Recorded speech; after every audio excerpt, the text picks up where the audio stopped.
4వ కీర్తన 8వ వచనంలో ఒక మాట ఉంటుంది. కీర్తనల గ్రంథము 34వ కీర్తన 8వ వచనం. యెహోవా ఉత్తముడని రుచి చూచి తెలుసుకొనుడి. హల్లెలూయా! హల్లెలూయా! ఇక్కడ దేవుని యొక్క వాక్యం చెప్తుంది, యెహోవా ఉత్తముడని రుచి చూచి తెలుసుకొనుడి. ఒక హోటల్ కి మనం వెళ్ళామంటే ఎదుటున్న వ్యక్తి, అబ్బా ఈ బిర్యానీ సూపర్ గా ఉంది అనంటే, ఇంకో వ్యక్తి దాన్ని వినగలడే కానీ దాని రుచి ఏంటో అతను అనుభవించలేడు. ఎప్పుడైతే ఆ బిర్యానీని తీసుకొని తింటాడో అప్పుడే తనకు తెలుస్తుంది ఆ బిర్యానీ టేస్టీగా ఉందా లేదా, it is delicious or not. మీరు 5 మంది వెళ్ళారు, ఏనుగు ఎలా ఉంటుందో మేము చూడాలా, దాన్ని అనుభవించాలా, మేము అసలు దాన్ని పట్టుకొని చూడాలా. ఒక్కొక్కరు ఒక్కో భాగాన్నే చూశారు, పట్టుకున్నారు.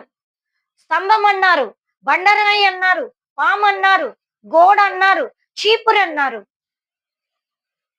కానీ ఆ ఏనుగుని కళ్ళతో చూసి దాన్ని అనుభవించితేనే తప్ప ఏనుగు ఇలాగుంటుంది, అది ఇంత ఎత్తైనది, ఇంత బలమైనది, దానికి తొండం ఉంటుంది, బలమైన కాళ్ళు ఉంటాయి, దానికి తోకుంటుంది, దానికి కడుపు పెద్దగా ఉంటుంది, అది చాలా నిదానంగా నడుస్తుంది అని తెలుసుకోగలరు. వారు చూడలేరు కాబట్టి ఒక్కో భాగాన్ని పట్టుకొని ఇదే నిజం అనుకున్నారు వాళ్ళు. దేవుని యొక్క వాక్యం చెప్తుంది, యెహోవా ఉత్తముడని రుచి చూచి తెలుసుకొనుడి. యెహోవా ఉత్తముడు.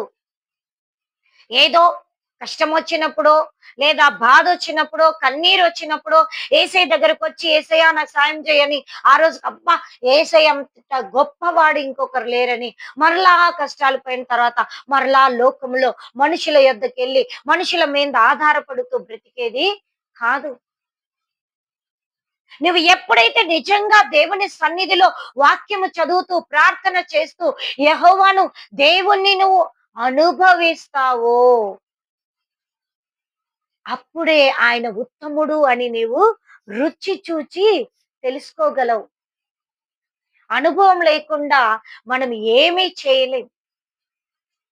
ఎస్, ఇప్పుడు నాకు కడుపులో బాధ ఉందనుకోండి, నేను ఎదుటి వ్యక్తికి నా కడుపులో నొప్పిగా ఉంది, బాధగా ఉందంటే అవునా అని అంటారు.